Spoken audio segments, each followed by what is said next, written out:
मुलं नगर का असतं मुलं नगर का असतं रिकॉर्डिंग होतं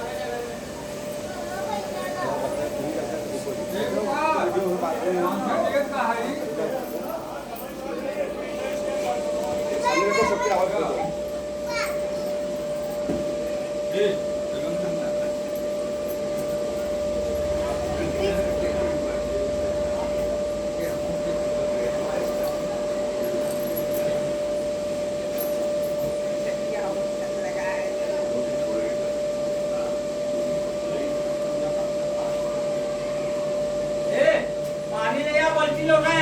उठा ले गया यहाँ से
पंखवा न चले का पंखवा चलोगे तो बिना बुझिया घराटा रहता है घराटा हो और रखा घराटा ना थोड़ा सा ऊपर कर जाए का बतिया चले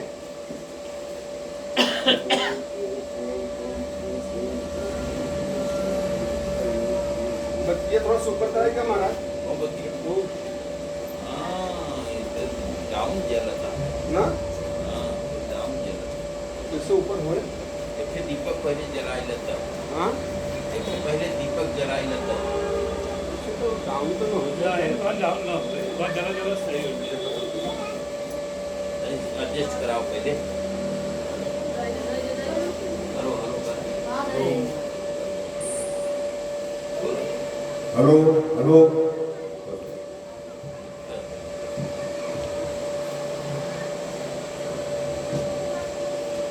हेलो हेलो हेलो क्या हुआ जी एक खबर ले लगाने वाले लिया लगा दे जाओ लगाओ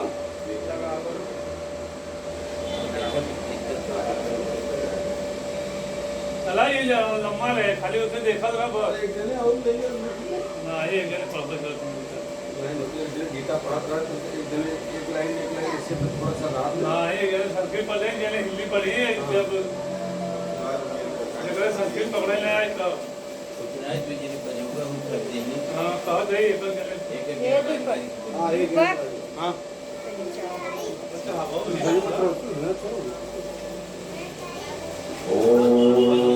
निकाल दे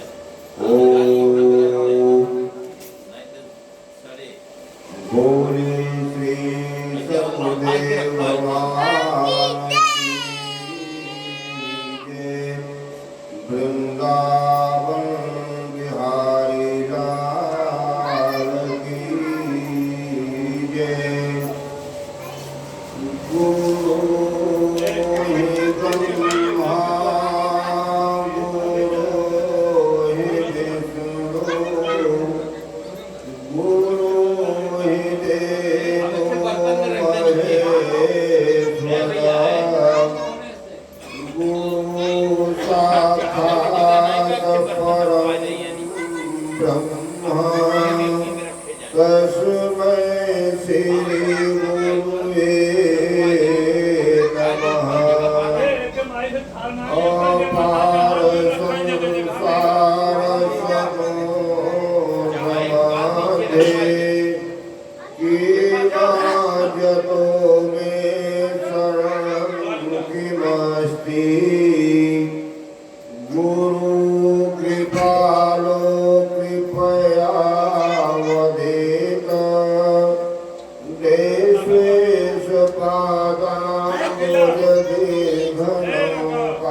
की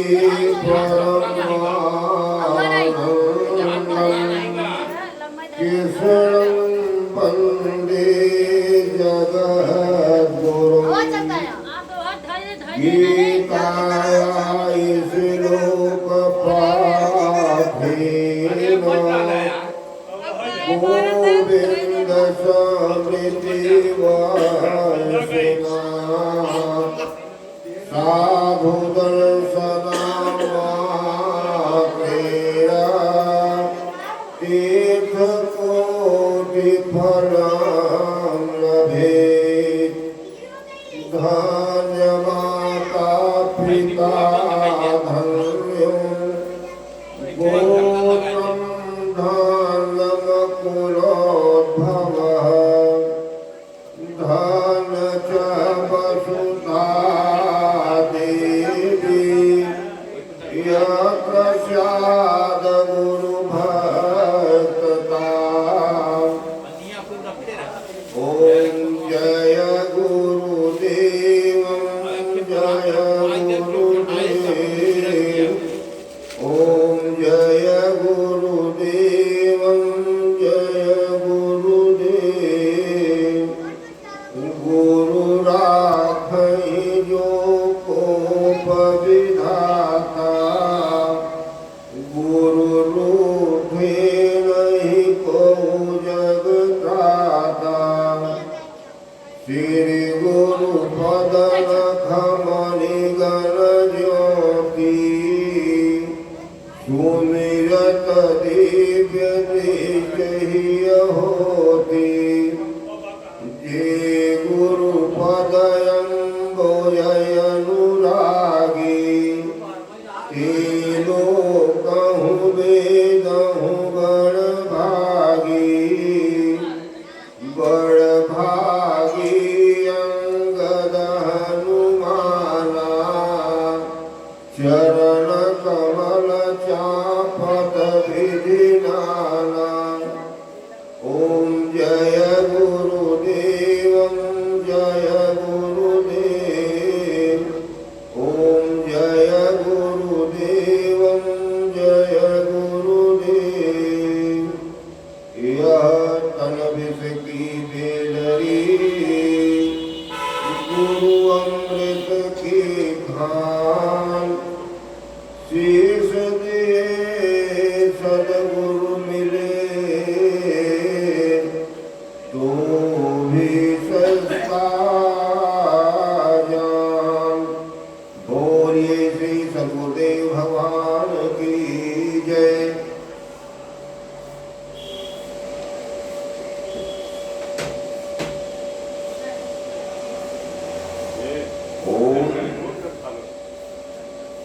लेखक के प्रति यथार्थ गीता के लेखक एक संत हैं जो शैक्षिक उपाधियों से संबंध न होने पर भी सद्गुरु कृपा के फलस्वरूप ईश्वरीय आदेशों से संचालित है। लेखन को आप साधना भजन में व्यवधान मानते रहे हैं, किंतु गीता के इस भाष्य में निर्देशन ही निमित्त बना। भगवान ने आपको अनुभव में बताया कि आपकी सारी वृत्तियां शांत हो गई है, केवल छोटी सी एक वृत्ति शेष है, गीता लिखना। पहले तो स्वामी जी ने इस वृत्ति को भजन से काटने का प्रयत्न किया, किंतु भगवान के आदेश का मूर्त स्वरूप है यथार्थ गीता। आज में जहाँ भी त्रुटि होती भगवान सुधार देते थे। स्वामी जी के स्वांत मुखाय कृति स्वांत मुखाय बने, इसी शुभकामना के साथ 5200 वर्षों के लंबे अंतराल के बाद श्रीमद् भगवत गीता की शाश्वत व्याख्या यथार्थ गीता। ओम गीता मानव मात्र का धर्म शास्त्र है। महर्षि वेदव्यास श्री कृष्णकालीन महर्षि वेदव्यास से पूर्व कोई भी शास्त्र पुस्तक के उपलब्ध में पुस्तक के रूप में उपलब्ध नहीं था। शुद्ध ज्ञान की इस परंपरा को लेखक से छोड़ते हुए उन्होंने 4 वेद, ब्रह्मसूत्र, महाभारत, भागवत एवं गीता जैसे ग्रंथों में प्रोत्साहित भौतिक एवं आध्यात्मिक ज्ञान को संकलित कर अंत में परम ही निर्णय लिया कि एकदम नीचे रख दे। गीता सुगीता कर्तव्या किमन्ये शास्त्र संग्रहे या स्वयं पदनाभस्य मुखपद्मावतीर्निहसिता। गीता भली वृंदावन करके हृदय में धारण करने योग्य है, जो पद्मनाभ भगवान के श्रीमुख से निश्चित बाणी है। फिर अन्य शास्त्रों की संग्रह की क्या आवश्यकता। मानव शिष्य के आज में भगवान श्री कृष्ण के श्रीमुख से निश्चित अविनाशी योग अर्थात श्रीमद् भगवद गीता, जिसकी बेसिक व्याख्या वेद और विस्मृत आ जाने पर उसी आदि शास्त्र को भगवान श्री कृष्ण ने अर्जुन के प्रति पुनः प्रकाशित किया, जिसकी यथावत व्याख्या यथार्थ गीता है। गीता का सारा इस श्लोक से प्रकट होता है। एकम शास्त्रम देवकी पुत्र गीतम, एको देवो देवकी पुत्र एव, एको मंत्रः तस्य नामानि परमापैकं तस्य देवस्य सेवा। गीता महात्म कथा एक ही शास्त्र है जो देवकी पुत्र भगवान ने श्रीमुख से गायन किया। गीता एक ही प्राप्त करने योग्य देव है। उस गायन में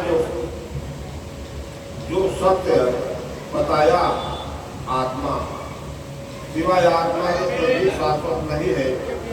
कोई गायन में कोई महाईश्वर से दया जपने के लिए कहा। ओम ओम अक्षय परमात्मा का नाम है, उसका जप करो, ध्यान मेरा घर। एक ही कर्म है गीता में वर्णित, परम देव एक परमात्मा की सेवा। पूरे श्रद्धा से अपने हृदय में धारण करें। अर्थ आरंभ में गीता आपका साथ रहा है। भगवान श्री कृष्ण के हजारों अर्थ पूर्ववर्ती जिन महापुरुषों ने एक ईश्वर को सत्य बताया, गीता के ही संदेश वाहक है। ईश्वर से लौकिक और पारलौकिक सुखों की कामना, ईश्वर से डरना, अन्य किसी को ईश्वर न मानना, यहाँ तक सभी महापुरुषों ने बताया। लेकिन ईश्वरी साधना, ईश्वर तक की दूरी तय करना, यह केवल गीता में सांगोपांग सुरक्षित है। गीता से सुख शांति तो मिलती ही है। यह अक्षय अनामय फल भी देती है। देखिए श्रीमद् भगवद गीता की टीका यथार्थ गीता। यह तब विश्व में सर्वत्र गीता का समागम है, फिर भी यह किसी मजहब या संप्रदाय का साहित्य नहीं बन सकी, क्योंकि संप्रदाय किसी न किसी रूप से जकड़े हैं। भारत में प्रकट हुई गीता विश्व मनीषा की धरोहर है। अतः इसे राष्ट्रीय शास्त्र का मान देकर ऊंच नीच भेदभाव तथा कलह परंपरा से पीड़ित विश्व की संपूर्ण जनता को शांति देने का प्रयास करें। ओम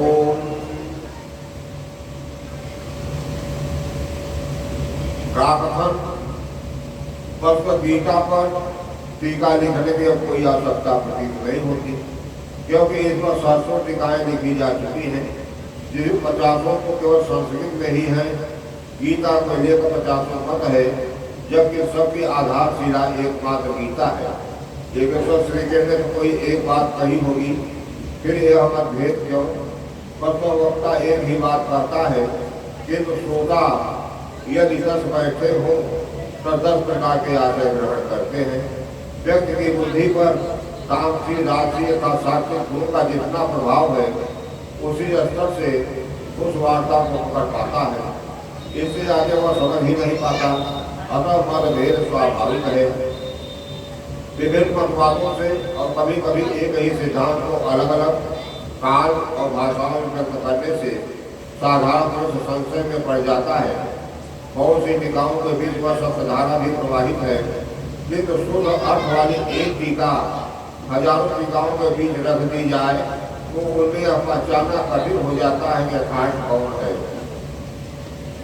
वर्तमान काल में गीता की बहुत सी टीकाएं हो गई है, सभी अपनी अपनी सत्यता का अनुभव करती हैं, किंतु गीता के शुद्ध अर्थ से ये बहुत दूर है।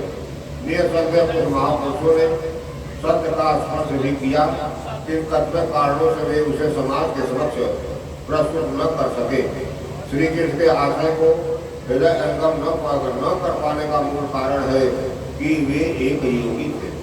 श्री कृष्ण जिस स्तर की बात करते हैं क्रमशः चलकर उसी स्तर पर खड़ा होने वाला कोई महापुरुष अक्षर से बता सकेगा कि श्री कृष्ण ने जिस समय गीता का उपदेश दिया था उस समय उनके मनोगत भाव क्या थे।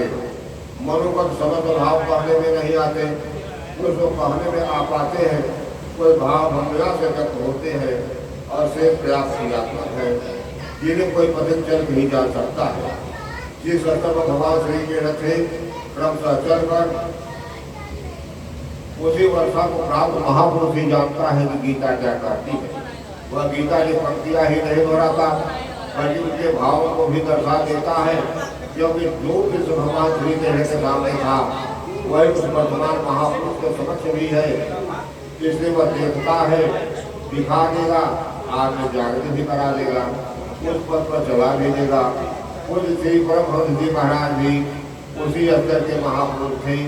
उनकी वाणी तथा अंत प्रेरणा से मुझे गीता का जो अर्थ मिला उसी का संकलन खास गीता है।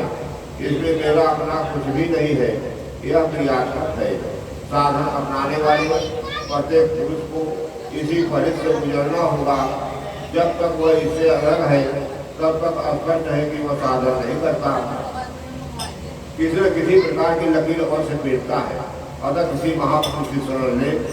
श्री कृष्ण किसी